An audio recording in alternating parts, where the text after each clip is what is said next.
Avis vascular centre మన దేశంలోనే the best varicose vein hospital. Uday Kiran గారి రైజు దగ్గర నుంచి చూసిన అతి కొద్ది మంది మనుషుల్లో మీరు ఒకరు.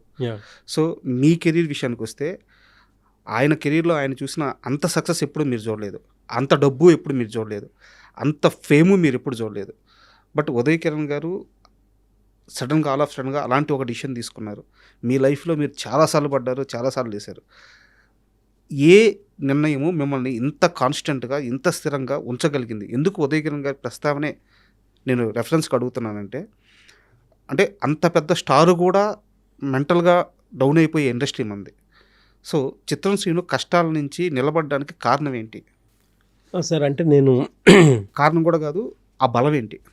ఆ బలం అంటే అది ఆ సినిమా మీద ఉన్న ఇష్టం అండి. సినిమానే కాదు, ఎవడైనా ఏ పని చేయాలనుకున్నా చిన్న లైఫ్లో నేను ఎప్పుడు రియలైజ్ ఉంటాను సార్, రియాలిటీలో ఉంటా. అంటే ఏ పని చేయాలనుకున్న అప్ అండ్ డౌన్స్ కామన్గా ఉంటాయి, అది సహజం. ఈ రోజు కొంచెం డౌన్ అయ్యాం కదా అని బాధపడి డిప్రెషన్కి వెళ్ళిపోద్దు అస్సలు. మనం అసలు ఫీల్ అవుతాం, అవును ఈరోజు నేను వచ్చినప్పుడు ఏం లేదు కదా, మళ్ళీ కొడతాం గోలు అని, మళ్ళీ అక్కడి నుంచి మళ్ళీ మనం గోల్ కొట్టడానికి ఏం చేయాలో చేయాలి తప్ప రాంగ్ స్టెప్ మాత్రం వేయద్దు. ఇప్పుడు అదే ఉదయ్ గారు చేశారు, అలా అకుండా ఉంటే ఈరోజు ఇంకా ఏమేమి జరిగాయో, ఇంకా మంచి మంచి ఏమన్నా వచ్చాయో, మంచి సినిమాలు వచ్చాయేమో. బతకడానికి చాలా మార్గాలు ఉన్నాయి కదా సార్ ఇండస్ట్రీలోనే. కరెక్ట్, మనకి సినిమానే ఇష్టం కదా. ఏదో ఒక ప్రోగ్రామ్ జడ్జికి వెళ్ళినా కూడా ఎంతో కొంత ఒక ఫేము డబ్బులు ఇప్పుడు అలా ఉంది కదా సార్. అవును, అప్పుడు అంటే ఇంత స్పాన్ లేకపోవచ్చు, కానీ ఇప్పుడు చాలా స్పాన్ ఉంది కదా. సో ధైర్యంగా మనం చేసే నిజాయితీగా చేసుకుంటూ దాన్ని నమ్ముతూ పని ముందుకెళ్ళాలండి. అది అప్ అండ్ డౌన్స్ కామన్, అది లేకుండా లైఫ్ అవ్వదు. ఎందుకంటే మనం వచ్చినప్పుడు అప్పు నుంచి రాలే, డౌన్ నుంచే వచ్చాము. అప్పు చిన్న డౌన్ ఉంటుంది, మళ్ళీ అప్పుకి వెళ్తాం, అది కామన్. అది లేకపోతే లైఫే కదా. అది అర్థం చేసుకున్నాడు ఏ పనైనా చేసుకుంటూ ముందుకెళ్ళచ్చు, ఏదైనా సాధించవచ్చు. నాకు చాలామంది ఇన్స్పిరేషన్ ఉంటారండి. అమితాబ్ బచ్చన్ గారు స్టోరీ ఒకటి, పూరి గారు, చాలామంది ఉన్నారండి. నాకు మన కేఎఫ్సీ చికెన్ తింటాం అతను, నేను అవన్నీ అంటే ఇన్స్పైర్గా తీసుకుంటాను సార్. ఎందుకు చిరంజీవి గారు మధ్యలో హిట్లర్ ముందు చిరంజీవి గారు అయ్యో ఆ తర్వాత మళ్ళీ హిట్లర్ నుంచి మళ్ళీ కొడితే ఈరోజు అన్నయ్య మళ్ళీ పాత అన్నయ్య. ఆ రేంజ్ అంటే మనం నిలబడాలనుకుని ముందుకెళ్తే అది అప్ అండ్ డౌన్స్ ఉంటాయండి, దాన్ని తట్టుకొని వెళ్ళిపోవాలి, దూసుకెళ్ళిపోవాలి రాకెట్ లాగా, దొరికేస్తుంది అది అంతే. సూపర్. అయితే ఉదయ్ కిరణ్తో మీకు మర్చిపోలేని ఒక చిన్న ఇన్సిడెంట్ ఇప్పుడు దాకా నేను ఎవరికి చెప్పలేదు, అలాంటి ఒక ఇన్సిడెంట్ ఏదైనా ఉంటే మాతో షేర్ చేసుకోండి. అంటే చాలా సందర్భాలు, చాలా 2-3-4 సినిమాలు చేశానండి వాడితో. అంటే ఇంకోటి మర్చిపోని సందర్భాలు ఏముండవండి, ఎందుకంటే ఎవరికి ఏం చెప్పుకోడండి మనోడు. అదొక చిన్న తనలో కుమిలిపోవటం, అది కూడా తనకి అది పాపం ఓపెన్ అవడా ఎప్పుడు ఏ విషయం ఓపెన్ అవ్వలేదండి. ఏ విషయం ఏది కూడా నాతో అయితే ఏమి షేర్ చేసుకోలేదు. ఏమంటే సరదాగా లొకేషన్లో షూట్లో ఉంటే మాట్లాడతాం, షూట్ విషయాలే మాట్లాడతాం అంతే తప్ప ఏది కూడా చెప్పడు అసలు. అంటే మనోడు అంటే ఉండటమే అలా ఉంటాడు సైలెంట్గా. అదొక సందర్భాలు అంటే షూట్కి సంబంధాలండి. ఒక సినిమా ఊటీలో చేసాము, అక్కడ బాగా మేము అంటే ఫుడ్ అవి బాగా ఎంజాయ్ చేసాం. అంటే షూట్ సందర్భంగా అంతే, షూట్కి సంబంధించిన మెమరీసే ఉన్నాయి సార్. బయట కలిసిన సందర్భాలు చాలా తక్కువ. ఇప్పుడు క్రికెట్ మ్యాచ్లో అప్పుడు కలిసి ఎప్పుడు సైలెంట్గా ఉండేవాడు మనోడు, సైలెంట్గా ఉన్నాడు, ఏది కూడా వాడికి ఏం చెప్పుకునేవాడు కాదు. అది మెయిన్. అండ్ ఇందాక మనం మాట్లాడుకున్నాం, మీకు ఆ కాలు ప్రాబ్లం అయినప్పుడు ఒక 6 months బెడ్ రెస్ట్ అని. అలాంటి సమయంలో మీరు కృష్ణానగర్లో బెడ్ మీద ఉన్నప్పుడు ఇప్పటి ఒక స్టార్ హీరో మీ దగ్గరికి వచ్చి ఒక బ్లాంక్ చెక్ ఇచ్చి సీను ఎంత కావాలో చెప్పు అని చెప్పి అడిగి ఆ రోజుల్లో మీకు ధైర్యం ఇచ్చిన స్టార్ హీరో ఎవరు?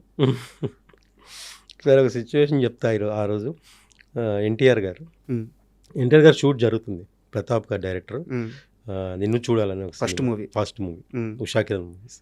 సో ఆ షూటు యాక్చువల్గా ఎన్టీఆర్ గారు చాలా జ్యువెల్గా ఉండేవాళ్ళు, జ్యువెల్గా ఉంటారు ఇప్పటికీ, అట్లాగే ఉంటారు. అయితే నేనేంటంటే ప్రతాప్ గారిని అడిగి మధ్యాహ్నం వరకు ఒక హాఫ్ డే అడ్జస్ట్మెంట్ అడిగి నువ్వు నేనుకి ఓకే అప్పుడేనా సైమల్టేనియస్గా చేస్తున్నా ఒకటే రోజు 2 షూట్లు. అదేమో డాక్టర్ గారి హౌస్ ఏదో పెద్దమ్మ గుడి బ్యాక్ సైడ్ డాక్టర్ గారి హౌస్ అని ఉండేది, అక్కడ షూటింగ్ చేసాం చాలా మంది, అక్కడ షూటు. సో అక్కడి నుంచి నేను ఎన్టీఆర్ గారు నాతో సరదాగా రా కలపోతే ఏమది అంటే చాలా జోలుగా ఉండేవారు. నేను వెళ్తా గురుగారి సినిమా ఏంటనుకున్నావు అబ్బా అనేవాడు, సరదాగా ఉండే. అలా అని వెళ్ళినోండి కదా నేను. ఆయన షాక్ అయ్యాడు జరిగిందంటే, అదేంటి వాడు పొద్దునంత సరదాగా మాట్లాడాలి అలా ఎలా జరిగిందని. జరిగింది, నేను అయిపోయింది. ఇంటికి వచ్చారండి చేస్తే, అప్పుడు అంబాసిడర్ కారు ఉండేది, వచ్చారు, కొబ్బరి బొండాలు చెక్ తీసుకొని వచ్చారు ఎన్టీఆర్ గారు. ఆ రావటం కూడా అంటే ఆ మనిషి అలాగే అంటే ఆ జోయల్గా ఉండేవాళ్ళు అయిందా అనేవాళ్ళు అంటే నాతో అలా ఉండేవాళ్ళండి. అయిపోయిందిలే ఎందుకు అక్కడ ఇప్పుడు కూడా దాని గురించి సరదాగా. ఎప్పుడు దాని గురించి అనేవాడిని నేను. ఉమ్, అయింది బాగైంది ఇదిగో చెక్ ఎంత కావాలరా అన్నాడు. ఉమ్, నాకేమొద్దు నాకెందుకు అసలు నాకు ఏమొద్దు నేను వద్దు లేదు అసలు సమస్య లేదు నేను తీసుకోను అని అడిగి అది సిచ్యువేషన్ అదే అండి. ఉమ్, నేను అసలు ఎక్స్పెక్ట్ చేయలేదు ఎన్టీఆర్ గారు ఏంటి ఆయన పెద్ద ఫ్యామిలీ కదా, అతను వచ్చి నా కోసం నేను ఎక్కడ కృష్ణానగర్లో ఉండేవాడిని అక్కడికి వచ్చి రావటం ఏంటి అని హ్యాపీ ఫీల్ అయ్యాను, షాక్ కూడా అయ్యాను. మీ లైఫ్ని మార్చిన వ్యక్తుల్లో తేజ గారితో పాటు ఖచ్చితంగా శ్రీనువైట్ల గారిది ప్రథమ స్థానం ఉంటుంది. అవునండి సో definitely. శ్రీనువైట్ల గారి పరిచయం మీకు ఎలా అయింది? ఆడిషన్లో కలిసారా? ఆ ఆనందం సినిమా ఛాన్స్ ఎలా వచ్చింది? ఒక్కసారి ఆ ఎక్స్పీరియన్స్ గురించి చెప్పండి. యా అయితే నాకు ఎప్పుడైతే నువ్వు నేను సినిమాకి కాలు ఇరిగిందో 6 months బెడ్ తర్వాత నేను చాలా ఇబ్బందులు ఉన్న అబ్బాయి ఏంటి ఇప్పుడే మన ఇన్ని రోజులు స్ట్రగుల్ చేసి ఒక సినిమా సినిమా వచ్చి దాంతో సినిమాలు వస్తాయని వస్తున్న టైంలో కాలు ఇరిగింది ఏంటి ఎలాగ నా కెరియర్ అని ఒక ఆలోచన ఉంటే మళ్ళీ నాకు ఉషాకిరణ్ మూవీస్ నుంచే ఫోన్ వచ్చిందండి. సో మీ లైఫ్ ఆ తొలినాళ్ళు అక్కడక్కడే తిరుగుతుంది మొత్తం. కంటిన్యూ ఉషాకిరణ్ మూవీస్ 6-7 సినిమాలు చేశాను సార్. కంటిన్యూ అవే ఉషాకిరణ్ మూవీస్ సినిమాలన్నీ అయ్యే అవే.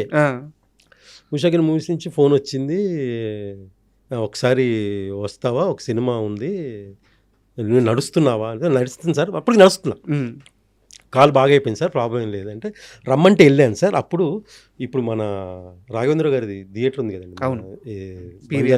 పీవీ దాని వెనకాల ఉండేదండి ఉషాకిరణ్ అది గెస్ట్ హౌస్ ఒకటి. అక్కడికి వెళ్ళాము. అక్కడికి వెళ్తే అక్కడ శ్రీనువైట్ల గారు ఫస్ట్ టైము అప్పుడు నేను రామచందర్ అని పాపం ఇప్పుడు పెరాలసిస్ వచ్చింది బాగాలేదు, నేను రామచందర్ గారు తర్వాత ఇంకెవరు బబ్లు శివారెడ్డి అందరూ అక్కడ ఆ రోజు వచ్చాము. తర్వాత శ్రీనువైట్ల గారు అప్పుడు నాకు తెలియదు ఆయన అంతకుముందు నీకోసం అనే సినిమా ఉషాకిరణ్ వాళ్ళతో రిలీజ్ అయింది చేశారని తెలుసు, దానికి అవార్డులు వచ్చాయి ఆ విషయం తెలుసు కానీ పరిచయం లేదు. సో ఆ రోజు పరిచయం అయ్యారు, మా క్యారెక్టర్లు చెప్పారు ఇలా హీరో ఫ్రెండ్స్ అవి ఇవి. ఆ రోజు ఇక మీ డైలాగ్స్ ఇలా ఉంటాయని చెప్పి ఆ స్క్రిప్ట్ కూడా చూపించారు. ఓకే అయిపోయింది. తర్వాత సినిమా షూట్ తర్వాత డేట్లు వచ్చాయి మాట్లాడిన తర్వాత వెళ్తుంటే నాకు నేను ఎప్పుడు మనకి ఒకటి ఉంటుంది కదండి సిక్స్త్ సెన్స్ ఒక్కొక్కసారి పనిచేస్తుంది. నేను మధ్యలో కాలు ఇరిగి నా కాలు ఫ్రాక్చర్ అవడం వల్ల కొన్ని సినిమాలు మిస్ అయ్యాను. ఈ సినిమా నాకేదో జరగబోతుందో సిక్స్త్ సెన్స్. అప్పుడు ట్రైన్లో వైజాగ్ వెళ్తున్నాం, ఫస్ట్ వైజాగ్లో షూట్ అండి. ఫస్ట్ వెళ్తుంటే అలా ట్రైన్ ఎక్కగానే వర్షం స్టార్ట్ అయిందండి. నా ఫీలింగ్ ఏం చెప్పనా, అది వర్షం స్టార్ట్ అయిందంటే శుభసూచకం, అదో ఫీలింగ్ అనమాట. నేనేదో అంటే ఒక సిక్స్త్ సెన్స్, నేనేదో ఒక పాజిటివ్ సెన్స్ మీకు తెలుస్తుంది. అయిపోయింది సార్. లొకేషన్కి వెళ్ళాక ఫస్ట్ అది యాక్చువల్గా పర్సు మర్చిపోయాను శివారెడ్డి క్యారెక్టర్. తర్వాత ఫస్ట్ రోజు సీన్ ఒకటి ఉంది సార్, రికార్డ్స్ దొంగతనం చేస్తాను హీరోయిన్కి. అది నువ్వు చేస్తావారా అన్నారు నన్ను. నేను చేస్తాను సార్ అన్న.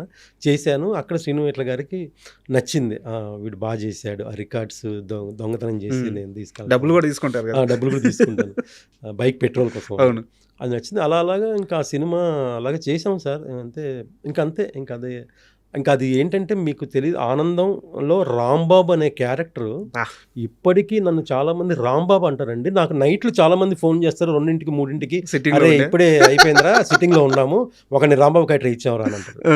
అది ఎంత అంటే అసలు ఎంత జనంలోకి వెళ్ళిందంటే ఇప్పుడు జెన్జీ వాళ్ళకి ఆ సినిమా అంటే చూసారులే తెలియదు, రీల్స్లో ఇప్పటికే వైరల్ అవుతుంది అది. రీల్స్లో అవును చాలా. రాంబాబు అనే క్యారెక్టర్ అండి, నేను స్టార్ అయ్యానండి. రాంబాబు అనే క్యారెక్టర్తో ఆనందం సినిమా నేను స్టార్ అయ్యా.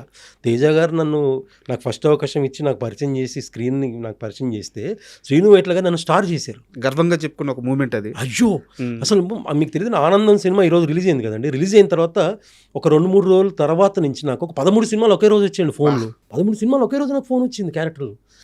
తెలియదు అప్పుడు నేను చిన్నోని, అప్పుడు నాకు 23-24, నాకు ఏది చూసి చేసుకోవాలో తెలీదు, ఏం తెలీదు, చేసుకుంటూ వెళ్ళిపోయాం అలాగ.